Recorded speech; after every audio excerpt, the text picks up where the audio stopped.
Para sa mga negosyong may kinalaman sa teknolohiya, hindi rin nagpapahuli ang mga Pinoy. Tulad ng mga cellphone reloading station na talaga namang connect na connect sa kanilang mga suki. Sa panahon ngayon, isa na nga sa pangunahing pangangailangan natin ang cellphone. Kaya dapat lagi itong may load. At dito nakasilip ng pagkakataon ang iba nating mga kababayan para kumita. Ang V-Mobile, nakaisip ng paraan kung paanong sa pamamagitan lang ng isang telepono at isang SIM card, maaari nang makapagbenta ng load ng kahit anong network. Ano yan?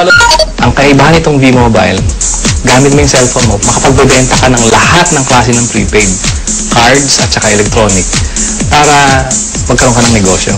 Taong 2008, nagsimula ng V-Mobile ang negosyong ito. Ang sistemang gamit nila, all-in-one load service, kaya one-stop shop ang kanilang serbisyo. Kailangan mo rito, at least meron kang cellphone, meron kang maliit na puhunan, hindi mo kailangan ng malaki, although pwede rin maging malaki yung puhunan mo. Yan ay depende sa plano mo sa negosyo. Kung gumagamit ka ng internet, napakasimple lang gagawin mo. Punta ka sa aming www.loadextreme.ph. Tapos pag nakita mo na itong website nito, diba, yung online loading, kiklik mo, lalabas dyan yung aming dialog box. I-enter mo yung account mo, papasok mo. So, in this case, pipiliin ko na lang, papasok ko yung aking sekretong PIK. Tapos mamimili ako ng produkto. Tapos, lalagay ko yung cellphone number. Kiklik mo ngayon yung send load. Pag okay natin, yun na. Pero paano ka nga ba kikita sa negosyong ito? Halimbawa, may magpapaload sa iyo ng 100 pesos. Ang babawas ng load wallet mo ay 90 pesos lang. Ibig sabihin, may 10 piso kang kita sa bawat 100 na i-reload mo sa iyong customer. Kung kumikita ka ng 100 pesos kada araw sa pagre-reload, sa loob ng isang buwan, may kita kang 3,000 piso.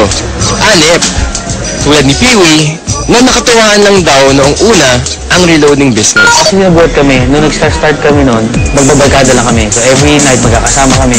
Nakakatuwa. Nung 5 lang kami nagsimula, 5 members na kami. Kapatid ko, mga barkada ko. Tapos may nagulat ako, yung 5 tao nagsimula niya. Ngayon, ano na kami, almost 100,000. So actually, nag-drag pa siya ng 100,000 members.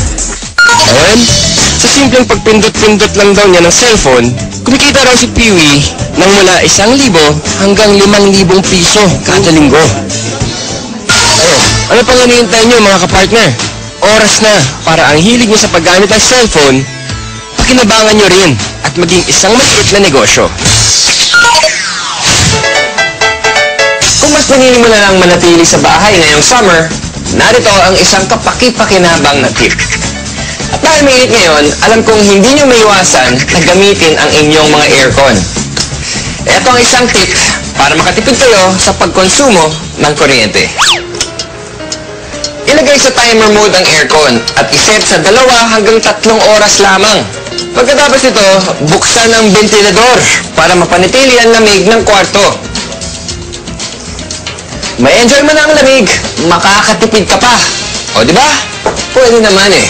Kaya mga kapartner, tandaan, dapat maging wais all the time. Ano ba masasabi natin?